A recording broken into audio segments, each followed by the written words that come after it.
Mula sa kabisera ng Inglaterra, sa puso ng Britanya, London, UK. London, UK. Ito ang Channel Philippines Network, Pinoy Radio UK. Pinoy Radio UK. Sumasahing papawid 24 oras. 24 oras. Buong linggo. Sa www.pinoyradiouk.com. Ang mga pinakapaborito mga awitin, mga pinakaabangang programa, at mga sariwang balita at impormasyon mula at para sa mga kababayang Pilipino sa UK at sa buong mundo. Pinoy Radio UK. Pinoy Radio UK.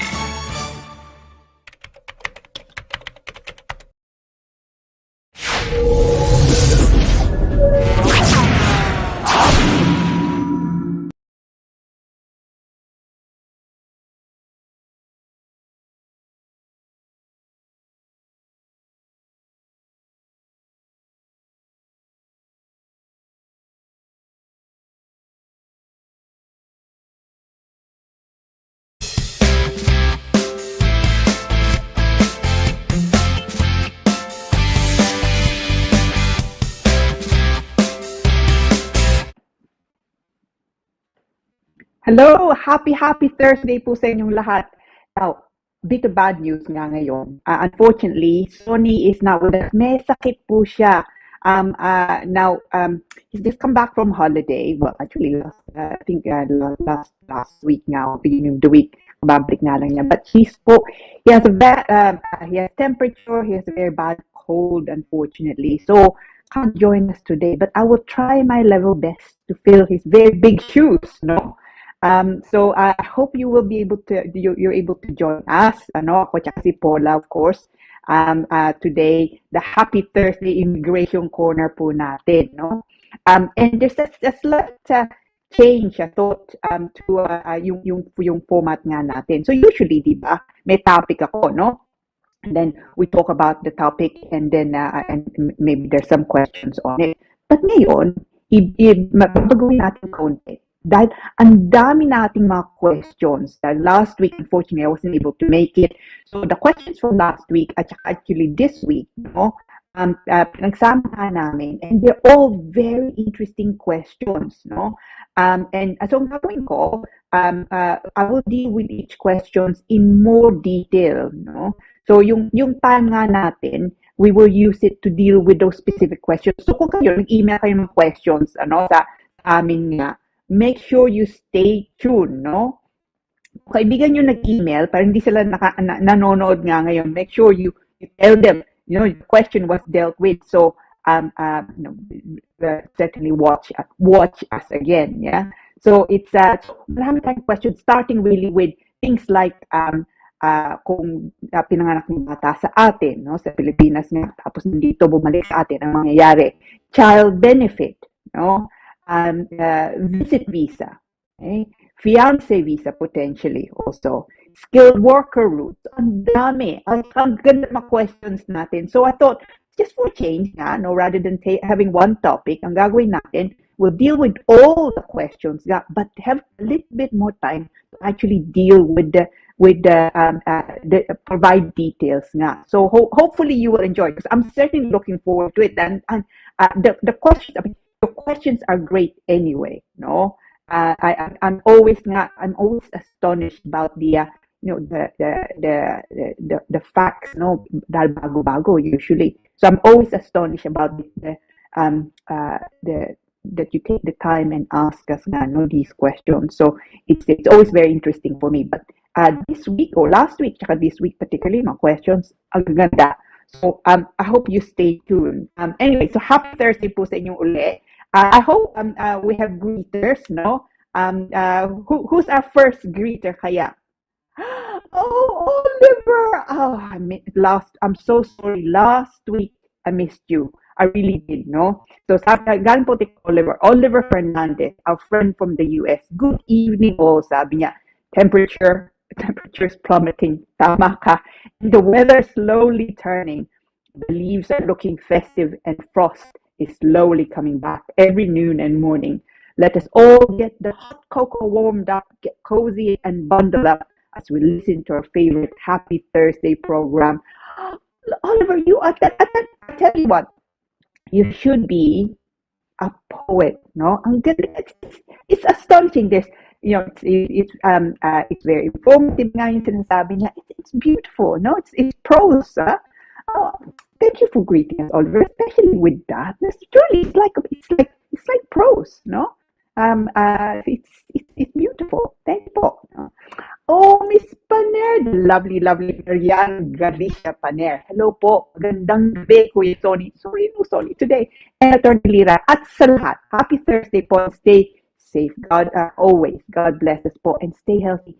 Ikaw nga din, Marian, especially at the moment, winter's coming up. And if you've been asked to do your COVID boosters, no, actually, I have my COVID booster booked for next, actually, bukas.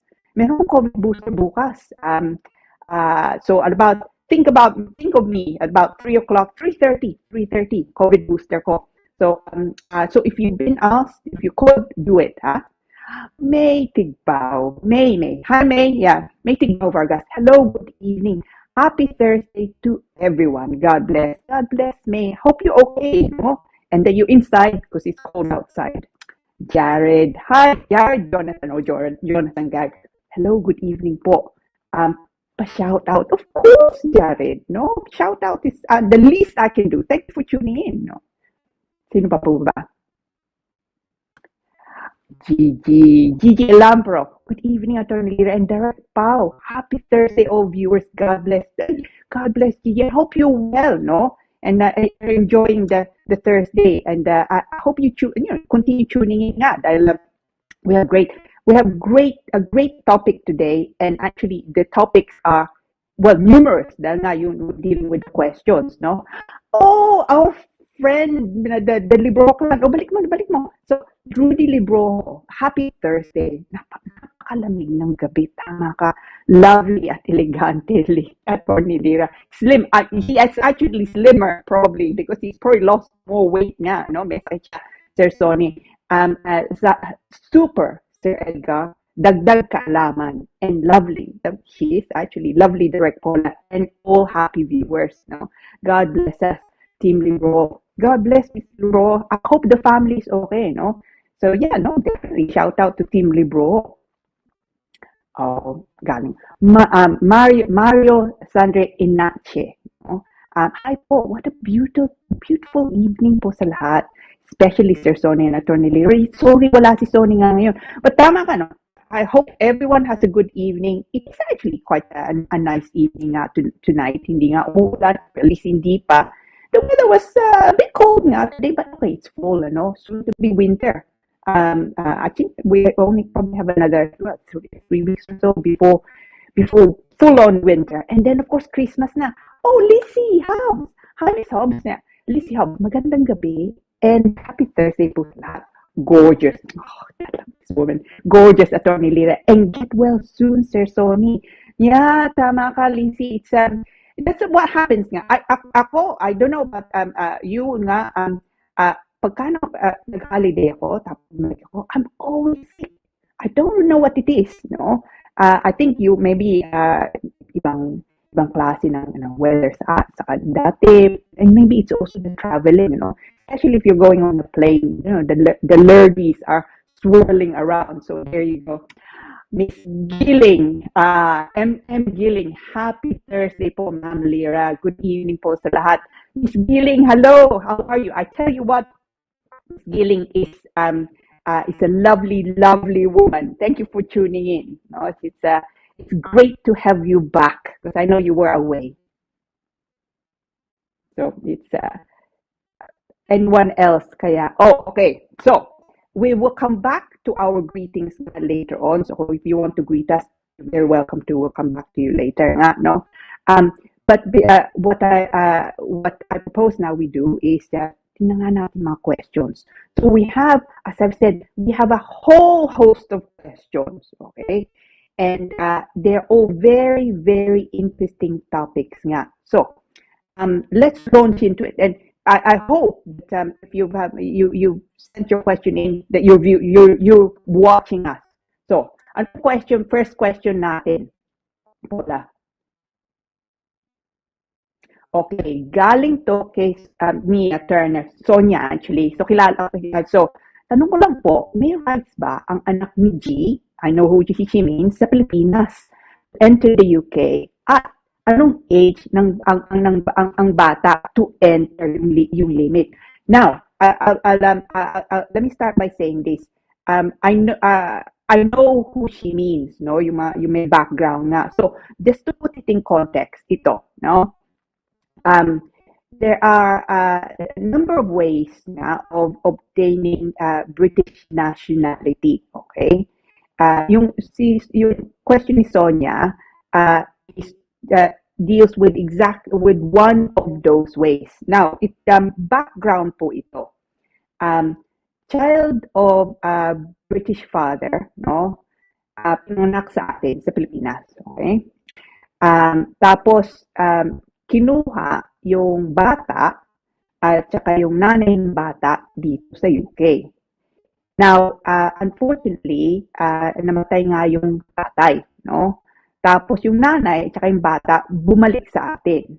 So, ang question nga ni Sonia, and it's a great question nga, no? Is, pwede bang bumalik dito yung bata, no? Pangalawa, kailangan ba niya ng visa? Pangatlo, kung kailangan yung visa o anuman, meron bang age restriction? Okay? Now, as I say, it's one of those it can be quite complex questions, no? Issue. So let's go through it bit by bit. So unang-una, it doesn't matter anymore, no? If the British parent is yung nanay o kaya tatay, it doesn't matter. In the olden days, kailangan tatay, no? But since you know, at least the last good few years, no, it doesn't matter. Nanay o tatay yung British, for example, it matters not. No, in this case, yung Briton tatay nga, no.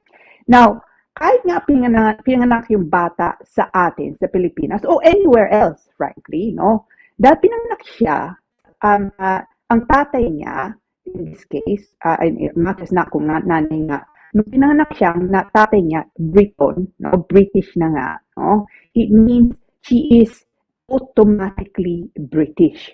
Okay? So, therefore, she can apply for British passport.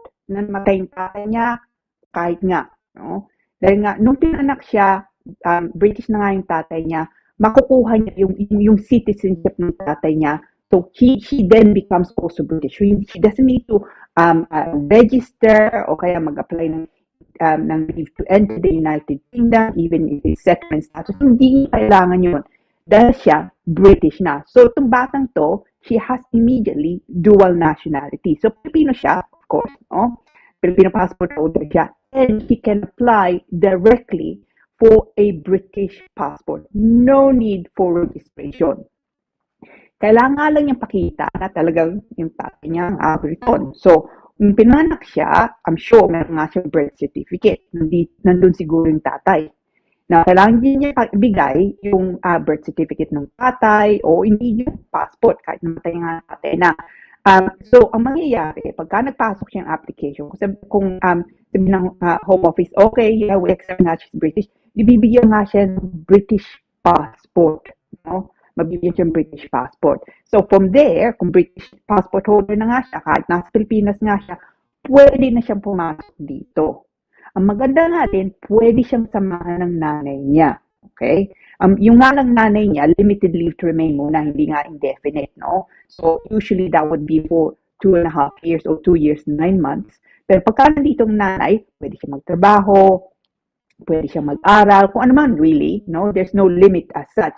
Yung nga lang, no recourse to public funds. So, hindi siya pwede kumuha ng pera sa galing sa gobyerno. But the good thing dito, so, pasa mo ito, no? Kung tinatanong nga nung nanay, yung asawa nga dati ni G, no?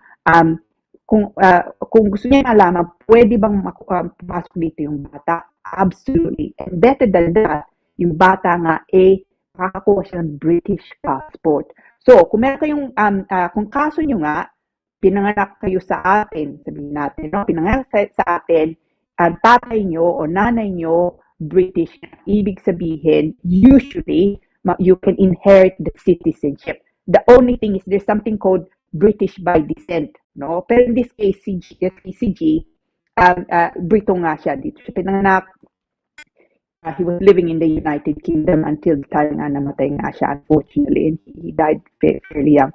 Lovely, lovely man. So hopefully that helps. So as usual, si Sonia, she comes up with really good questions. So I hope that's helpful. So, but you know, kung ganyan ang sitwasyon nyo, there's something else you want to know a little bit more about, especially kung kayong ang nanay o tatay na gusto mo samahan nga yung bata dito, again, email us the questions. I'm happy to deal with it. Okay? So, next question po natin, Paula. Okay, question 2, number 2. Galing po to kay Roselyn Avendano. Good evening, Attorney Lira. I'm a skilled migrant here in the UK. We just arrived last April 2022 with my family. Okay? Ask ko lang po if I can get support or allowance from the government for my son, who's already 16 years old. I hope you can enlighten me with the benefits we can get here in the UK. Thank you in advance and more power.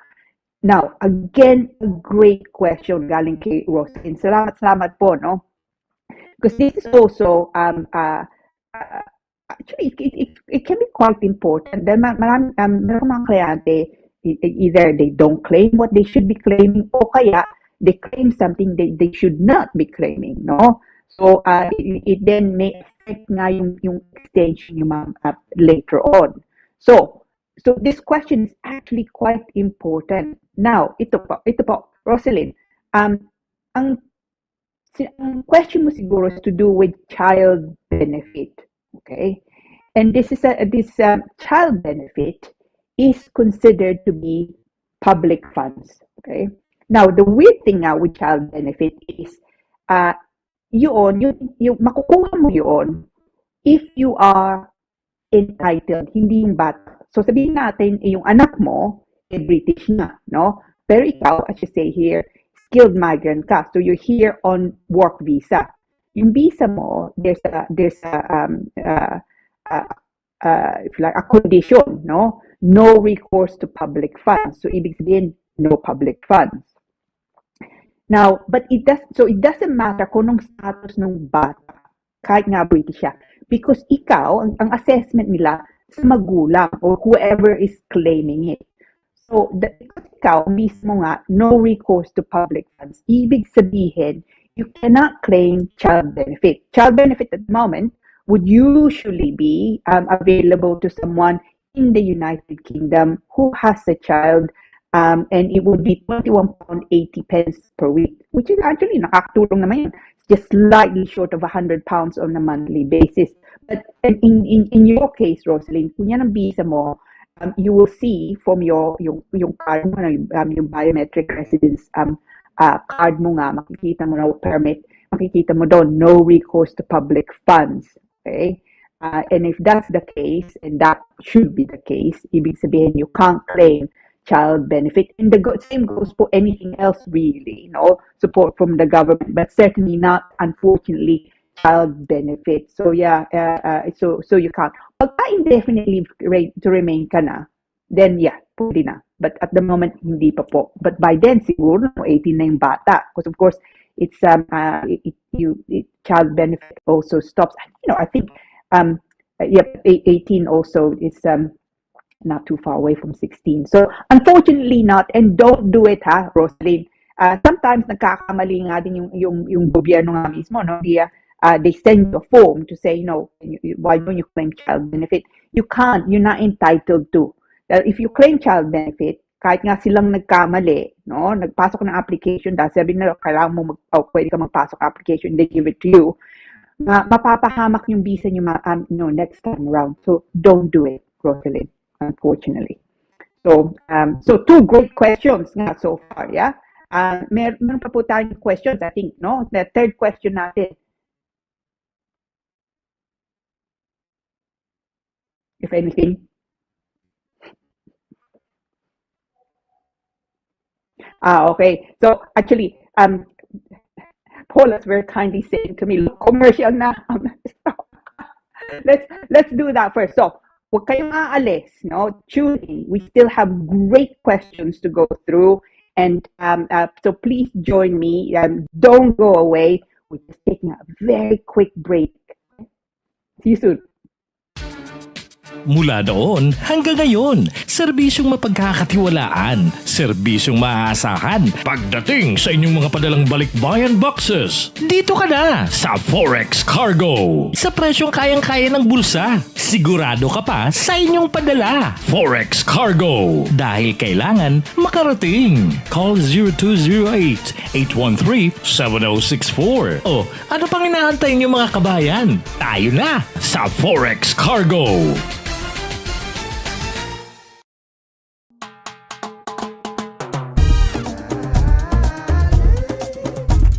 100% all natural, tasty, healthy, versatile, 4 unique flavors. Taste a real sauce. Galettos. Mula sa kabisera ng Inglaterra, sa puso ng Britanya, London, UK. London, UK. Ito ang Channel Philippines Network, Pinoy Radio UK. Pinoy Radio UK. Sumasahing papawid 24 oras. 24 oras. Buong linggo. Sa www.pinoyradiouk.com. Ang mga pinakapaborito mga awitin, mga pinakaabangang programa, at mga sariwang balita at impormasyon mula at para sa mga kababayang Pilipino sa UK at sa buong mundo. Pinoy Radio UK. Pinoy Radio UK.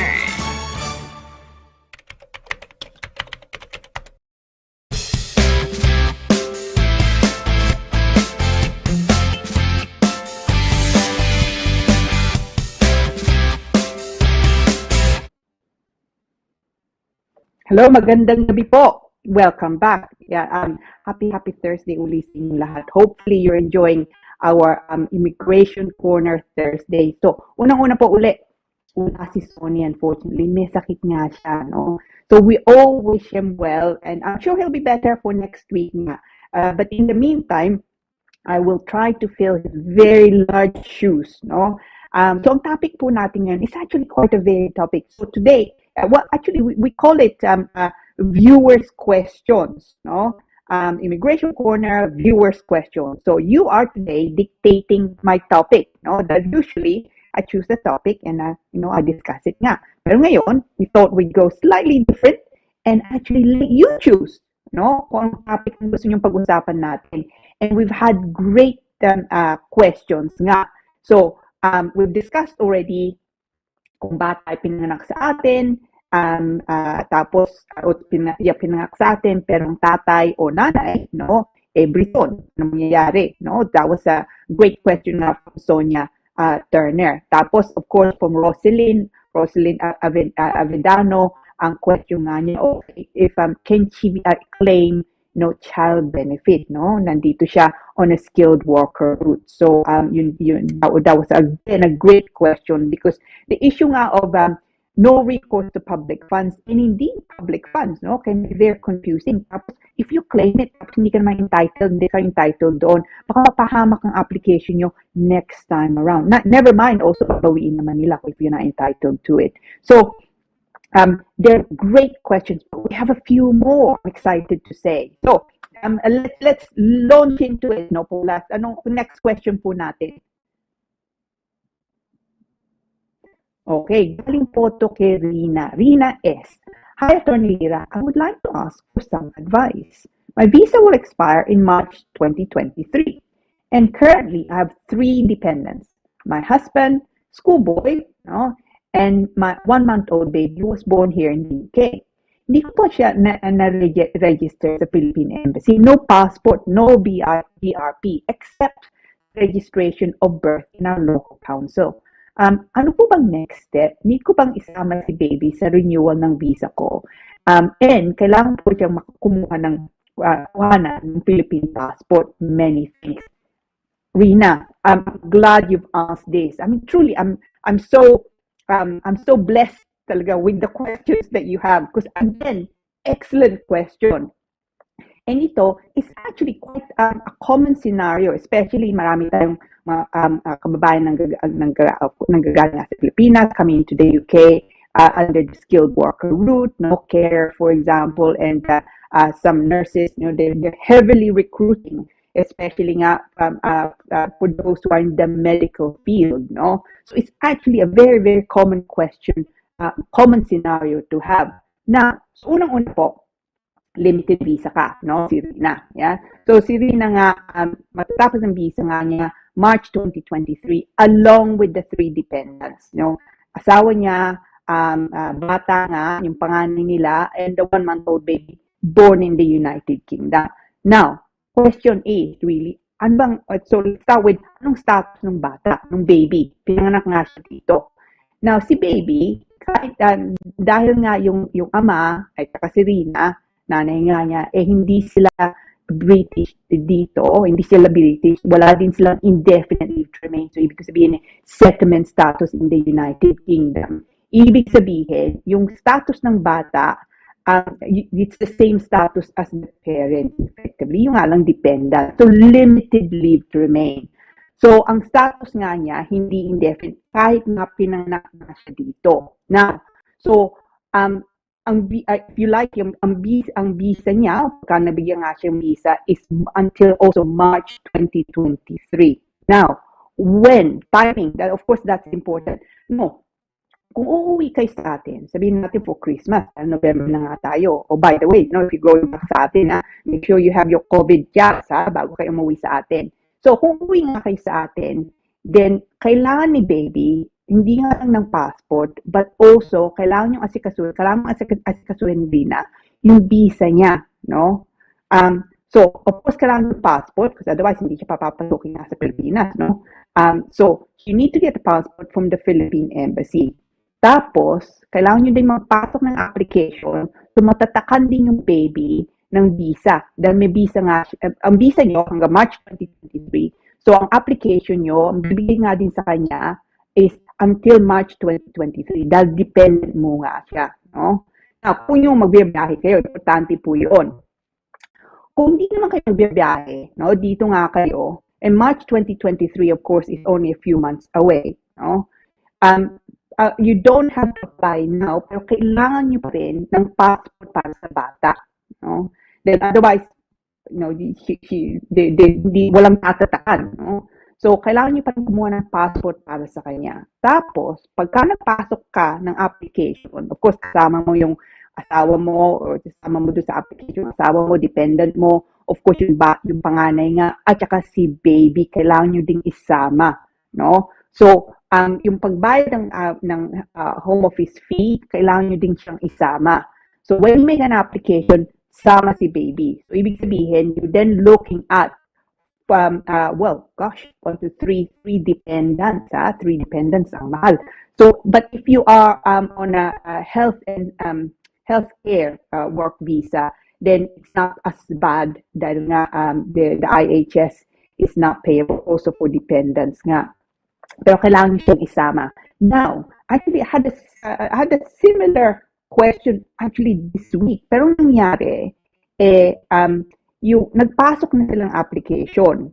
So, baby was born here, and so parents are on skilled work, dad is on skilled work route, mom, tapos yung panganay, entered the United Kingdom, dependent ng tatay. Pinanganak yung baby nga din dito, no? Tapos, they wanted to go back, no? For holiday nga lang. Nagpasok sila ng application sa home office, pero ang bagal ng home office, no? So, ginawa nila, they then canceled. I'm not really sure why they did that, but they then canceled the application, okay? Tapos, nag-email daw yung home office sa kanila, sabi ng home office, well, of course, if you don't pursue the application, then potentially the removal process nga. So, it's a standard letter.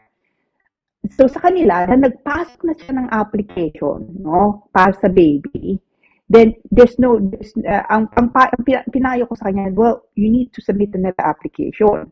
That otherwise it may actually affect then the main applicant, no? It's come to the attention already of the home office. So in your case, Rina, no, payo ko, kung hindi ka magbiyahe, then you might as well wait until I would say in February, earliest mid-January, no, next year, that 2023 na nga, no, magpasok yung application. Of course, kasama ng baby. Pero importante din, may passport siya, okay? Now, kung nagpasok yung application for Filipino passport, then you can't, but it's still not arrived. At the moment, matagal maghintay, no? So it's quite difficult, I understand, to book an appointment. Tapos, it takes a while for the passport nga to arrive. Kung ganoon, kailangan nyo pa rin siyang isama sa application, okay? Yung nga lang, kailangan nyo i-explain na hinihintay nyo pa nga rin yung passport. And then, hopefully, by the time na kailangan yung na matapos na yung application nyo, no, when you've done your BRP also, na yung bata nga nakakuha na din ng passport. So that they will ask you to scan it, or indeed in this case may even actually they will ask you to send it, because they may just endorse the visa on there, or unless of course they do a BRP, which I think is more likely. So yun, so Rina, ikaw, kung hindi magbiyahe, wait. Magbiyahe kayo, do it now. Huwag kayong mag-intay. Everything's so slow at the moment, no? Hindi nga lang embassy, but also home office. Mabagal sila. Do not delay. Especially kung Christmas time, I think it's probably too late to make an application Christmas time. Unless you can do it on a priority basis. So, yung nga lang, kung priority, dagdag pambayad. So, but hopefully, you're able nga to get her your baby's visa sorted out. And you should, ha? Kailangan mo yung gawin. Huwag niyong kalimutan. So, doon. Next question, please.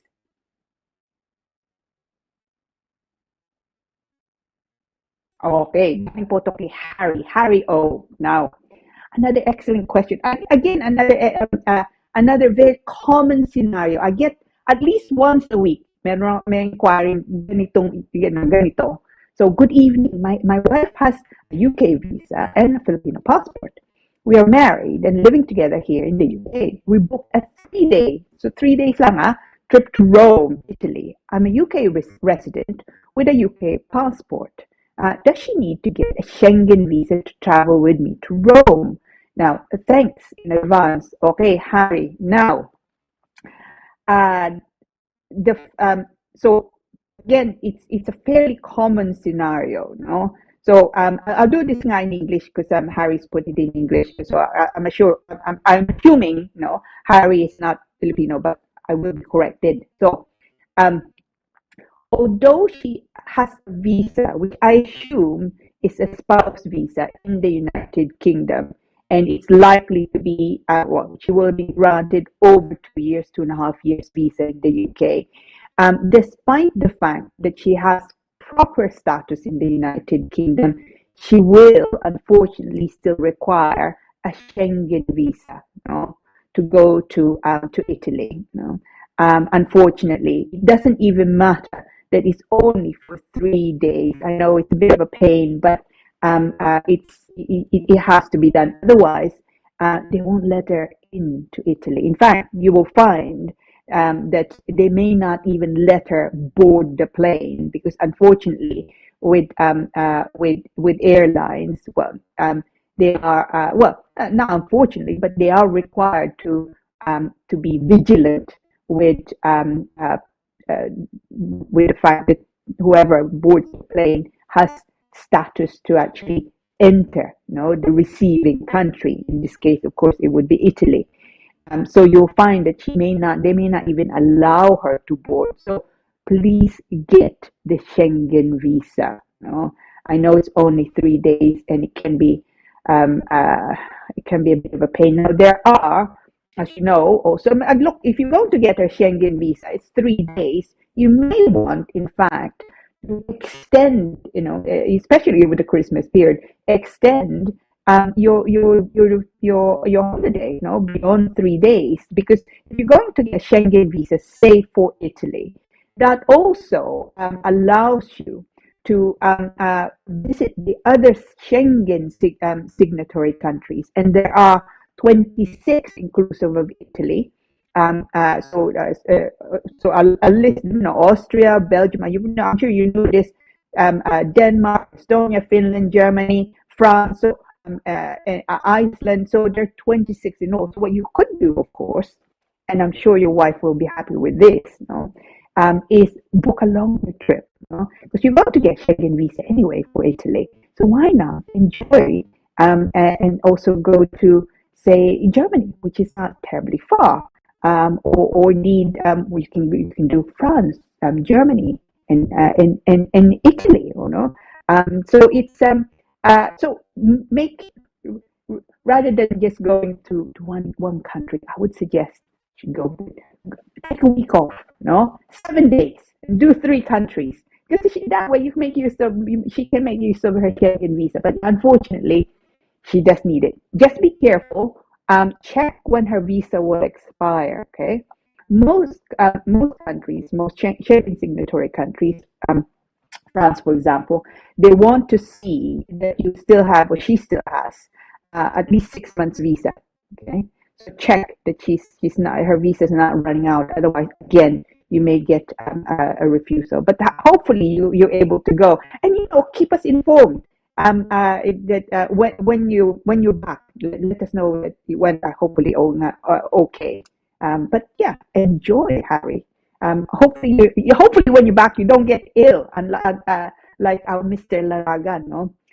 But anyway, so I hope that's of help.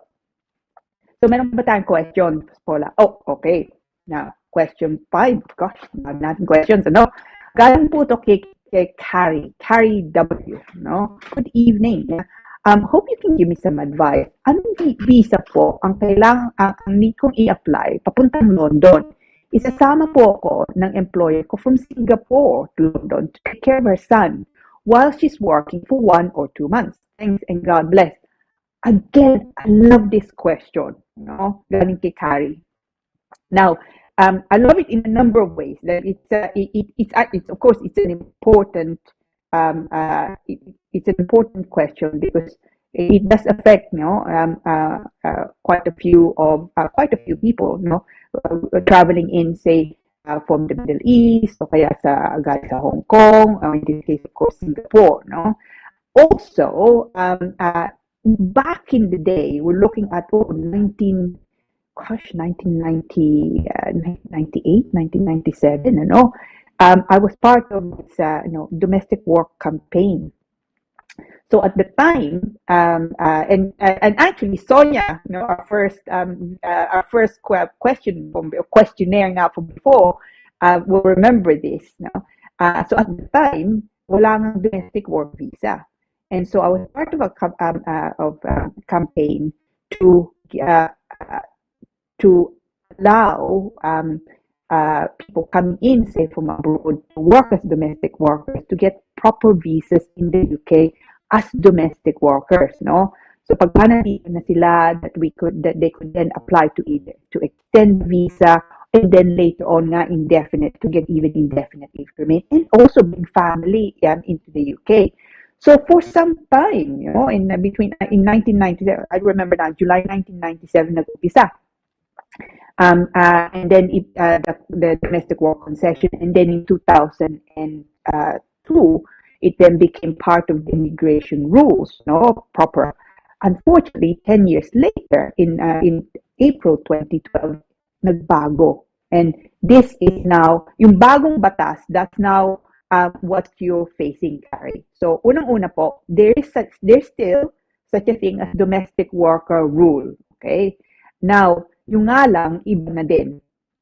So, the changes are, you can't now apply for indefinite leave to remain, and you can't even extend, actually, as a domestic worker if you entered the United Kingdom after April 2012. So, 10 years ago, okay? So kung ngayon ka nga lang papasok, and in the case of Kerry, ngayon nga lang siya papasok, yung balak na, it means that ang application niya comes under the new immigration rules to do nga with domestic workers. Pero pwede pa rin. But it is the domestic work visa, Carrie, no? Hindi po visit visa, no? So kung sabihin ng amo mo, we'll also apply for you for a visit visa, mali po yun. Dahil nga, if you enter in the United Kingdom with a visit visa, hindi ka pwedeng magtrabaho. Now, let's look at the domestic work visa type application. Anong kailangan yung pakita?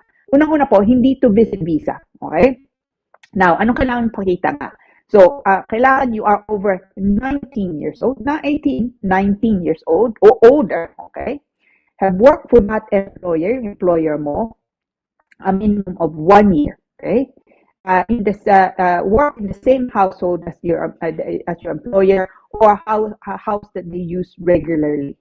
Tapos, and that you plan to travel to the UK with your employer, their partner, or children. Okay? I'm just looking at the list here directly out from the Home Office. Also, do you intend to work as a full-time domestic worker in the United Kingdom in a UK household that your employer will live in? So, yung plano mo, that's fine. You'll be coming into the UK with your employer.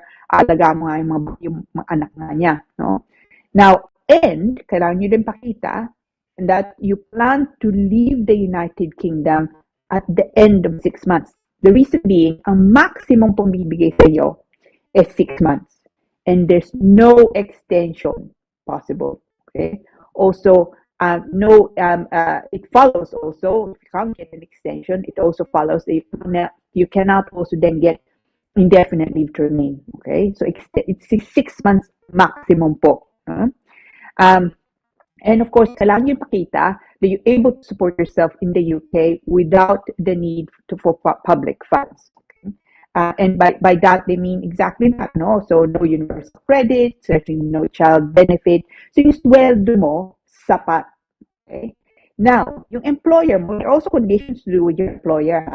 Yung employer mo either must be a British citizen who usually lives outside the United Kingdom and who does not intend to remain in the UK for more than 6 months. So, Briton siya, babalik nga lang siya dito, maybe for a bit of a holiday, kasama yung pamilya, tapos babalik kayong lahat. No? Alis kayong lahat from the United Kingdom. Or, in your case, a foreign citizen, so it doesn't matter, Filipino, or Indian, or ano man, coming to the UK on a visa and who does not intend to remain for more than 6 months. So kung plano nga, and yung nga dito, she's working here, yung amo mo, working in the UK for 1 or maybe 2 months, or even frankly 6 months, no? So she has a contract, or he has a contract nga in the United Kingdom, and for the 6 months coming, nandito nga siya based in the UK, kasama nga yung mga bata, maliliit pa nga lang sila, and someone needs to look after them. Pwede ka nilang isama, but as a domestic worker, no? Not on a visit visa, because that's, of course, something else. A visit visa does not allow you to work. And a domestic work visa is exactly that, no? You're here, you can continue working for the same employer nga you have in Singapore. Yung nga lang, importante po, pakita nyo, you're not looking to stay beyond 6 months. At saka yung employer mo nang galing nga sa Singapore is not looking to also stay beyond. It's just coming here nga and then will likely be looking to, we'll be going back to Singapore. But otherwise, okay po yun. They'll want to see, contract of employment. So beware, not everyone has contract of employment, pero kailangan po yun. At saka kailangan nyo din pakita, pagka nandito kayo, meron kayong titirhan. Okay? So, some evidence of accommodation in the United Kingdom. And of course, kailangan nyo din pakita na sapat ang pera mo. So, often it would be actually bank statements of your employer. And what I like to show also nga is kung ang bayad nga sa diretso sa bank mo, also your corresponding bank statement. Dahil ito nga, to domestic work visa, hindi nga po ito basta-basta. And in some ways, it can be more demanding, than say a visit visa. So you have to be careful. You also don't want a refusal, because any kind of refusal, kung ano man, visit visa, spouse visa, domestic work visa, skilled worker, lahat po yun, no? Can create then a background. And you don't, of course, want a background for in immigration because that may affect you later on. So the quick answer, Carrie, is yeah, pwede ka magpasok pwede ka pumasok dito as domestic worker. Pero that's a domestic work visa. Yun sabihin mo sa employer mo, hindi visit visa. Kaya pasok nga niya, say to do with visit visa. It must be domestic work visa. Okay? So,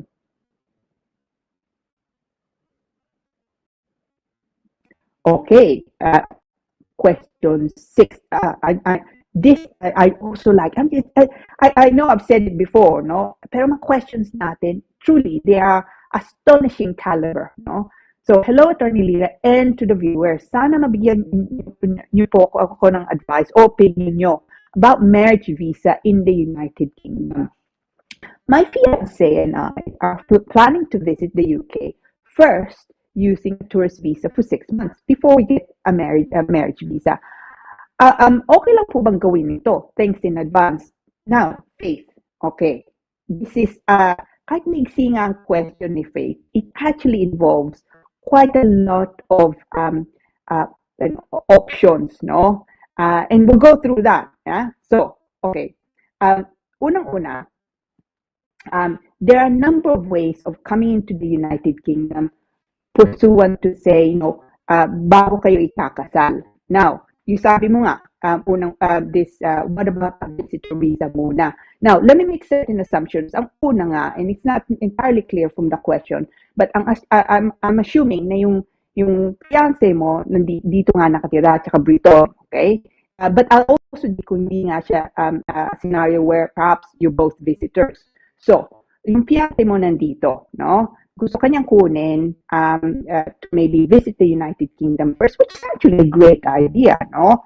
Now, you engage to be married, hindi mo pa nga lang nabibisita ang UK, you want to just see, would you like the country, for example? Not everyone, I mean, I love the United Kingdom, no? But not everyone loves the UK, not everyone gets on here, and so, it's a good idea to just see, no? Gusto mo dito tumira, no? Because it's obviously quite a big change from, say, the Philippines, So, it's a great idea. So you can apply for visit visa. Now, visit visa is exactly that. It does not mean getting married, okay? Now, I'll go back to that a little bit. So, visit visa just to tour the United Kingdom. So, gusto maybe even have a look at the UK generally, look at London, o kaya even visit Scotland, visit Wales, all of that. Visit visa, you can do that, no? 6 months usually ang bibigay sa iyo, especially if you're new, no? New applicant nga, and you can then yung alam hindi ka pwedeng magtrabaho nga dito, you can't be studying in the United Kingdom, and you can't also, unless it's a special marriage visit visa, you can't also get married on a tourist visa, okay? Not usually. So coming to the UK to just visit, maybe for Christmas, of course, Christmas time, malapit na.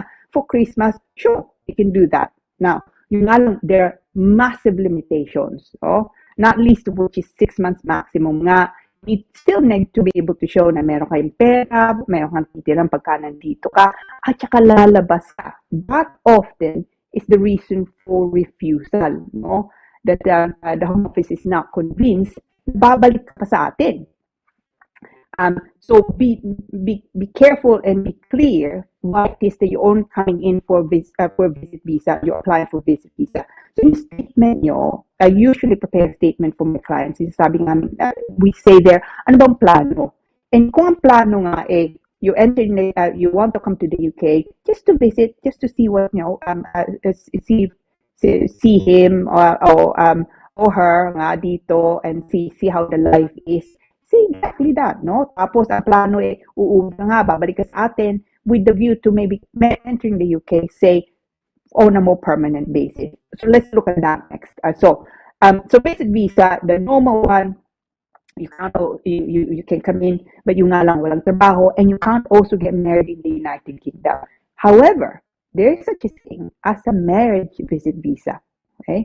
So, ibig sabihin, you are looking to enter the United Kingdom, in fact, especially to marry. No?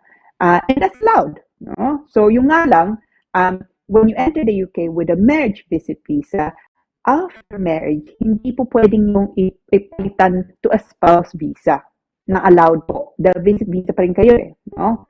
At the same time, so sabihin natin, because I'm not, as I think, hindi naman ganun, I'm just not clear kung yung fiancé mo British nga. Kung hindi din siya British, sabihin natin, we're both in the Philippines, no?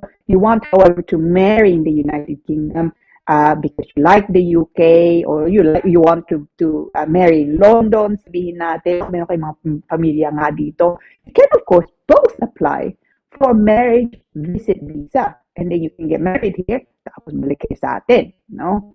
Now, so if you look into in the United Kingdom, the plan is kakasal ka nga dito, tapos babalik ka sa atin, and then from there, making an application for spouse visa, kasal na nga kayo, that's allowed, no? But don't forget, when you're looking at the application form, kailangan nyo lagay doon, it's a marriage visit visa, no? So what will happen is, makukuha mo yung visa, marriage visit visa, again, maximum 6 months, dito kayo kakasal, it's not a fiancé visa, we'll deal with that shortly, pero hindi po yung fiancé visa.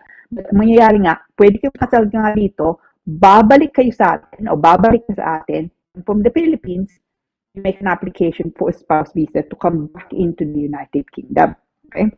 So yun ang marriage visit visa. So we dealt with visit visa, marriage visit visa. Ano pang mga options? There's also a fiancé visa. Okay?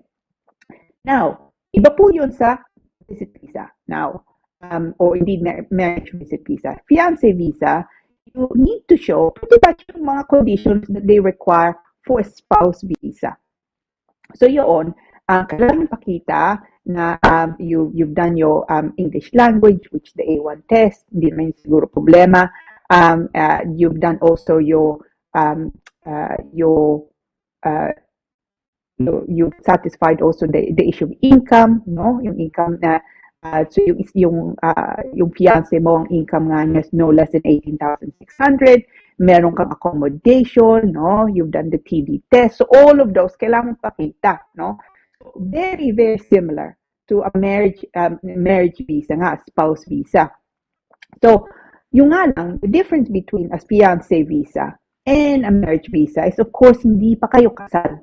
So the idea is, you apply for fiancé visa, pasok ka nga dito kayo ikakasal. And the maximum length of time sa fiancé visa is 6 months lang. And don't forget, bawal po ang trabaho. No? Fiancé visa, no work allowed. Okay? Now, you can only work though, pagka napalitan na yung spouse visa. So, sabihin natin nakakuha ng fiancé visa. No? Nandito ka na sa UK, kinasal na kayo, ano nang kailangan nyo gawin? Kailangan nyo gawin is you need to apply to change, to swap, if you like, no? Yung fiancé visa to that of a spouse, no? Nakasal na nga kayo. So, when you apply for spouse visa, you need to show pretty much exactly the same thing with the addition na kasal na nga kayo. So, yung nga din, 18,600 income, meron kayong accommodation, you're not going to be reliant on public funds. Your relationship is genuine, the marriage, of course, is valid, and that you've satisfied nga the English language, no? So, all of those, kailangan mong pakita. Now, you pay a fee, which at the moment nga is 1,000, a little over 1,000 pounds, I think it's 1,052 pounds, no? Tapos, there's the IHS fee, which is your contribution to the NHS, and that is approximately for 2.5 years, for a spouse visa, you need to pay about 1,000, slightly shy of 1,600. It's approximately 600 pounds on per year nga kailangan ang charge nga nila. So all those things, kailangan pasok, kailangan bayad nga to the Home Office. That then is for the spouse visa. Kung makakuha ng spouse visa, the visa will then be for 2.5 years, no? Tapos during that time, pwede kang magtrabaho, pwede kang magbiyahe, pabalik din nga dito, hindi mo kailangan panibagong visa. Should not then be a problem also to get a Schengen visa, no? In order to be able to visit the Schengen signatories, no? That like Harry would say to you, no? Spouse visa nga. So all those things then you can do with a spouse visa. And on top of that, pwede kang magtrabaho. Okay? Kung spouse visa na nga. But going back to your question nga, Faith. So, what you could do is apply for fiancé visa. Yung lang, you can't work and you would need to swap it to spouse visa. Now, another option for Faith is this, no? So, kung gusto mo, sabihin natin, dumating ka, dumating ka nga dito, nagsasama nga kayo, you love each other, you decided, yeah, actually, no, I can't live without this man, no? So, you've decided to tie the knot, you want to get married. What you could also do, no, is rather than applying now for a fiancé visa to come here, or indeed a marriage visa to come here, is kung pwede kayong kasal sa atin. So, kung ano mang yung kasal niyo sa atin, it will be recognized by the United Kingdom, no? The immigration rules in the United Kingdom. So, mangyayari, you get married in the Philippines and then you make an application directly for a spouse visa.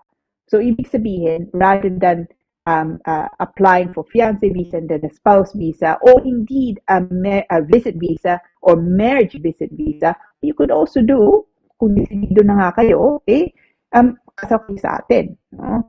But I can understand also if you don't really want to enter into that immediately, no? You want to see how things go. So I think yung plano nyo nga na maybe to first, just to see how it goes, visit visa nga muna, nagkakasunduan ba kayo, I think it's a great idea, just to see how things go before you make nga the commitment. But if you've been together a long while, and you want, in fact, to make nga the commitment, or indeed, even if you haven't been together that long, but you are sure you want to make nga the commitment, consider nga, no, getting married, tapos make an application for spouse visa coming to the United Kingdom. So that way, isa lang ang application nyo. And that way also, pagka nandito ka na, pwede magtrabaho, no? Because sometimes that can also be a difficulty na, okay, nandito nga kayo, labi-dabi nga, no?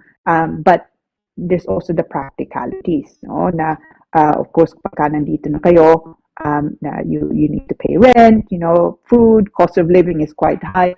So it may be helpful na pwede kang trabaho. So it's less, if you like, in the way of pressure nga. So it can be quite difficult actually, decision to make. Let me know what happens, Faith, no? Kung anong, if you decide actually, papasok ba as a visitor or marriage visit visa, dito kayo kakasal, o fiancé visa, or indeed, a spouse visa. So keep us informed, please, yeah? Gosh, the time has flown by, no? Oh gosh, 8:30 na nga, no? That's just astonishingly quick. I've been so enjoying myself. So, unless meron pa tayong mga questions, Paula, but hopefully meron pa mabati sa atin. So if we can get in a few more hellos. Miss Paner. Attorney Lira, tanong ko lang po, 2 years na po yung leave to remain ko. Napasa ko na yung life in the UK test and B1. Oh, congratulations, Marian, no? Mahirap yung life in the UK.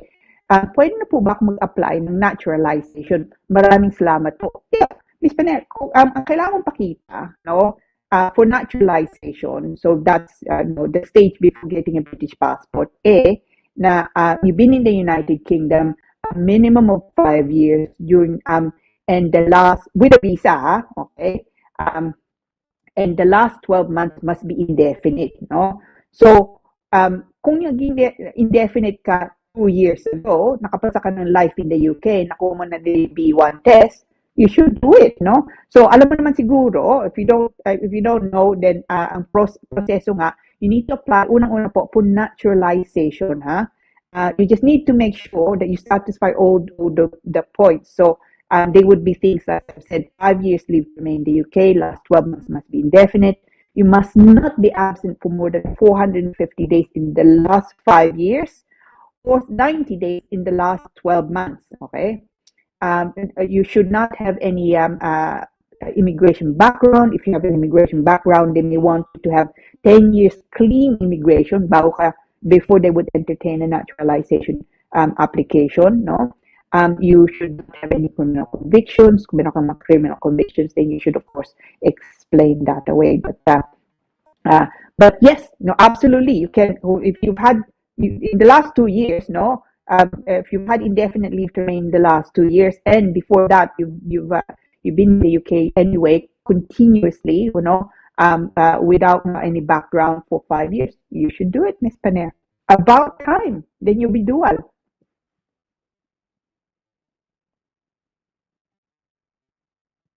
Oh, Ma'am Cora, thank you po. Bumabati sa atin. Cora Carasola. Hello, Sir Sonny, Attorney Lira, Direct Paula, at sa lahat sa Pinas and here in London. Maligayang gabi. Maligayang gabi din po, Ma'am Cora. Unfortunately, wala po si Sir Sonny na ngayon. May sakit siya, unfortunately. Oh, Miss Jones! Marilyn Jones. Good evening, Attorney Lira and Sir Sonny, and everyone watching.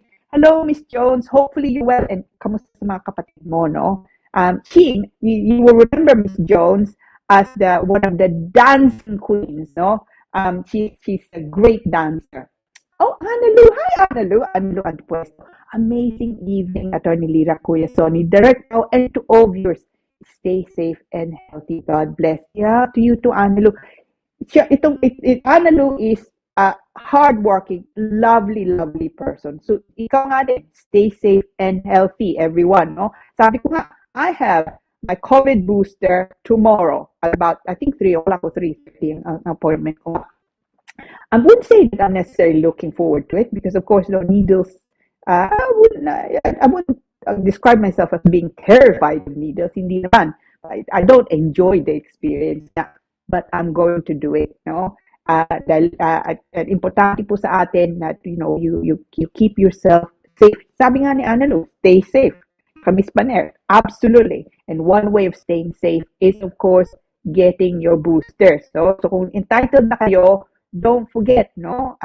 It's still out there, unfortunately, COVID, and winter's here, no? There's flu also. Actually, if you're entitled to, flu boosters, gawin nyo din, no? Keep yourself safe. It's of course, it's important that you are fit and healthy, no? Especially on a Thursday evening. So you can join us. Yeah. But look, I hope you enjoyed that. Slightly changed, format nga, no? Na we dealt with questions from our kabayans, no? Our viewers nga. And they're excellent questions. So, salamat